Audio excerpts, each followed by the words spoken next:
Dalam dialog khusus Bandung TV, bekerja sama dengan Sekretariat DPRD Provinsi Jawa Barat dan masih mengenai tema optimalisasi fungsi pengawasan terhadap eksekutif. Dan masih bersama saya juga Bapak Acep Jamaluddin S.Hum, Wakil Ketua 4 DPRD Provinsi Jawa Barat. Dan tadi sudah sedikit menjelaskan mengenai keadaan Jawa Barat seperti apa sih sekarang. Dan menurutnya mungkin belum ideal barangkali. Jauh dari ideal. Tadi barangkali sudah disebutkan bahwa semuanya ini berpengaruh terhadap perekonomian masyarakat di Jawa Barat, bahkan untuk tingkat kemiskinan di Jawa Barat yang ekstrim juga masih tinggi, penganggurannya juga masih tinggi. Apalagi itu Pak?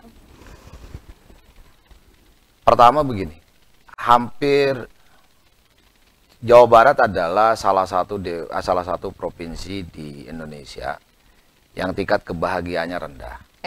Kemudian tingkat pertumbuhan ekonominya juga tidak terlalu membahagiakan. Pertumbuhan ekonominya di angka 5 sekian persen. Masih jauh dari kata ideal. Kedua, terkait dengan rasio Gini. Rasio Gini itu adalah kesenjangan. Kesenjangan pendapatan antara di sangat tinggi. Apalagi di perkotaan. Kesenjangan ekonomi rasio Gini di tingkat perkotaan itu adalah 0,4 sekian. Di pedesaan 0,3. Nah, tingkat kemiskinan yang paling tinggi juga terjadi di perkotaan. Maka pada konteks itu, saya sebagai anggota DPRD ada hal yang sangat fundamental yang bermasalah di Jawa Barat. Satu sisi ada kekayaan Jawa Barat yang sangat melimpah ruah. Satu. Kemudian ada sumber daya manusia yang banyak. Usia harusnya menjadi kekuatan yang tinggi. Kemudian positioning strategis di geografis di Indonesia cukup baik, tapi pertumbuhan ekonomi rendah, gitu.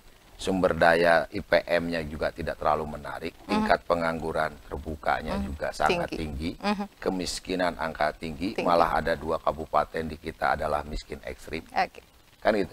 Berarti ada persoalan. Persoalan apa yang ada di Jawa Barat? Tentu secara fundamental ada persoalan terkait dengan kepemimpinan. Kan gitu. Karena bagaimanapun arah roda pemerintahan ke depan akan sangat tergantung dari visi si gubernurnya dan kemampuan mengeksekusi si gubernurnya.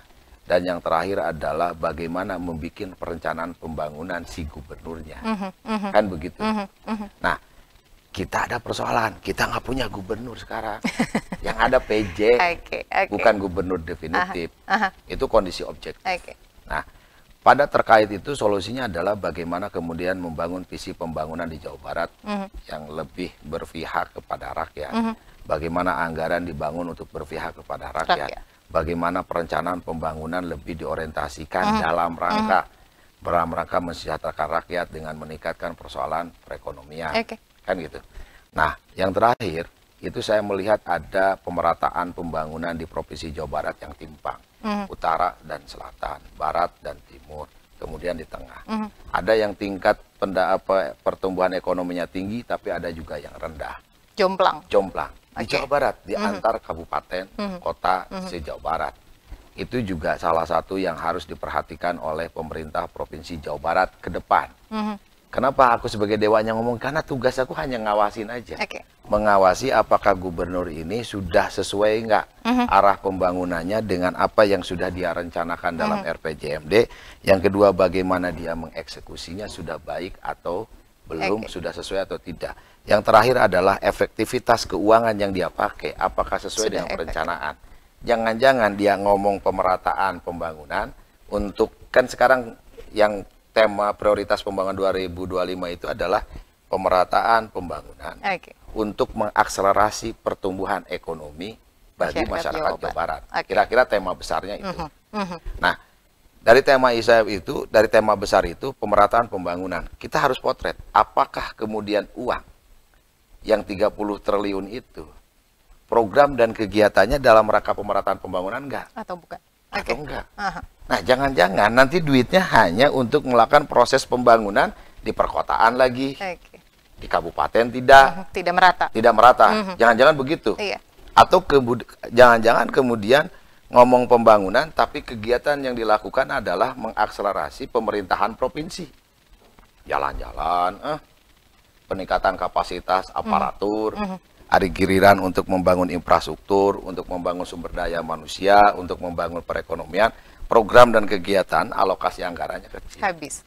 Di situ kita akan bisa melihat Oke. koherensinya. Nah, sekarang lagi dibahas. Oke. Aku banyak kritisi di dalamnya. Kan gitu. Kenapa harus banyak dikritisi di dalamnya? Kan nggak lucu. Ngomong pemerataan pembangunan, tapi yang muncul anggaran yang besarnya, belanja modalnya kecil. Coba aku sudah cek. Belanja modalnya sekitar ya 800 miliaran sekian lah. Belanja modal di Provinsi Jawa Barat 30 triliun itu sangat kecil. Belanja yang besar adalah belanja operasional dan belanja barang dan jasa. Oke. Malah kemudian belanja modal di Provinsi Jawa Barat lebih kecil daripada belanja Banqiu. Banqiu-nya tinggi sampai 5 triliun. Giliran belanja modal sangat rendah. Ya gimana kita mau melakukan pemerataan pembangunan, belanja Kalau di modalnya situnya aja aja. rendah. Wah, ini aneh kok. Aku bilang ini aneh pemerintah provinsi. Yang kedua, ngomong terkait dengan pembangunan, tapi belanja barang jasa lebih tinggi, jauh lebih tinggi daripada belanja modal. Nah, pada asumsi itu nggak mungkin ini akan terjadi pemerataan pembangunan karena bisa dilihat uangnya kecil. Selanjutnya, kalau kemudian belanja modalnya kecil, bagaimana bisa mengakselerasi pertumbuhan ekonomi? Terutama yang di daerah-daerah. Terutama yang daerah-daerah. Bagaimana bisa mengakselerasi ini? Itu persoalan loh yang dihadapi oleh pemerintah provinsi. Ya lewat TV ini aku ingin coba membuka supaya mulai, karena duit ini duit rakyat. Betul. Harus 30 triliun ini ya. adalah duit rakyat. Rakyat ngumpulin lewat pajak, lewat retribusi, kekayaan rakyat gitu. Maka bagaimana uang ini tasoruful imam ala rayah manotun bil maslahanya diimplementasikan sebanyak-banyaknya buat rakyat. Tapi kan gambaran sederhananya, anggaran ini, anggaran operasionalnya tinggi banget. Anggaran pegawainya sangat tinggi, anggaran anggaran jasa lebih tinggi, anggaran giliran anggaran modal begitu sangat rendah. Hibah dan Banqiu besar banget, triliunan.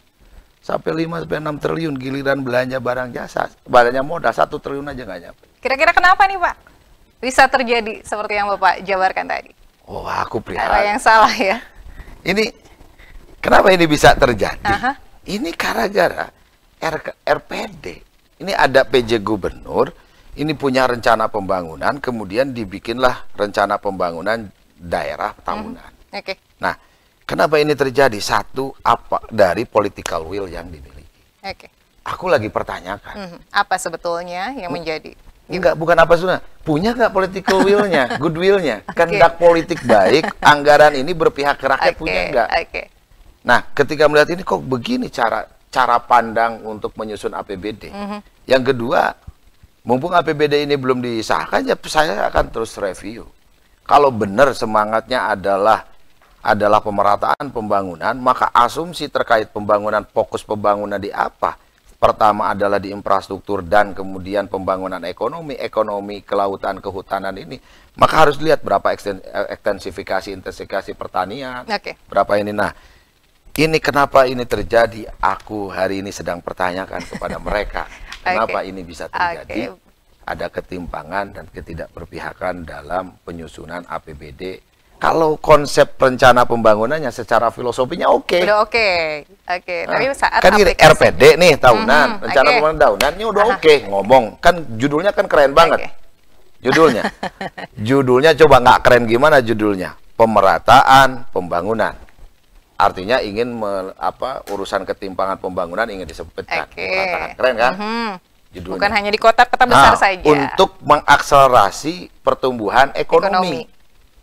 Ekonominya pun langsung ditunjukkan, ekonomi rakyat Jawa Barat. Nah, pemerataan pembangunan supaya tidak terjadi ketimbangan, pertumbuhan ekonomi akan hidup. Ketika pertumbuhan ekonomi hidup untuk masyarakat Jawa Barat, maka masyarakat Jawa Barat punya penghasilan, ada lapangan kerja yang terbuka, dia dapat pendapatan.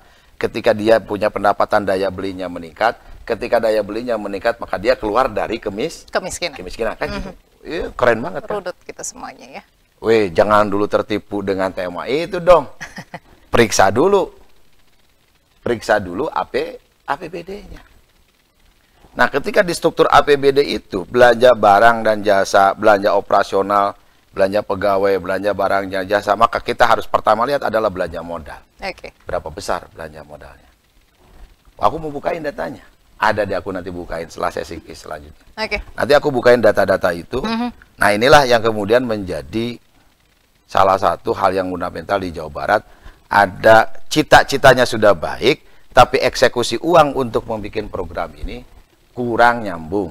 Maka aku ingin review sesungguhnya. Sekarang lagi di proses itu dalam APBD. Baik, mungkin ini masih masa transisi dari tadi PJ Gubernur yang kemudian dinilai belum ideal dalam APBD-nya dan lain sebagainya. Lalu kemudian kita menunggu terpilihnya Gubernur Jawa Barat di Pilkada 2024. Nah, masa transisi tersebut selain tadi Bapak dan teman-teman di Provinsi Jawa Barat telah melakukan pengawasan, ini kita pengen tahu nih Pak, pengawasannya itu seperti apa nih Pak?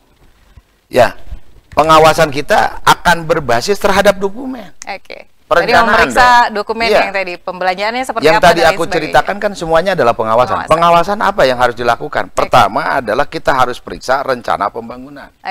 Rencana pembangunan sekarang adalah RPD. Rencana pembangunan daerah 5 tahun. Aku periksa dulu nih. Periksa dulu temanya yang tadi. Setelah aku periksa temanya, baru aku periksa alokasi anggarannya, UA dan PPAS.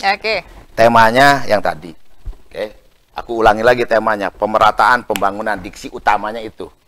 Diksi yang keduanya akselerasi perekonomian.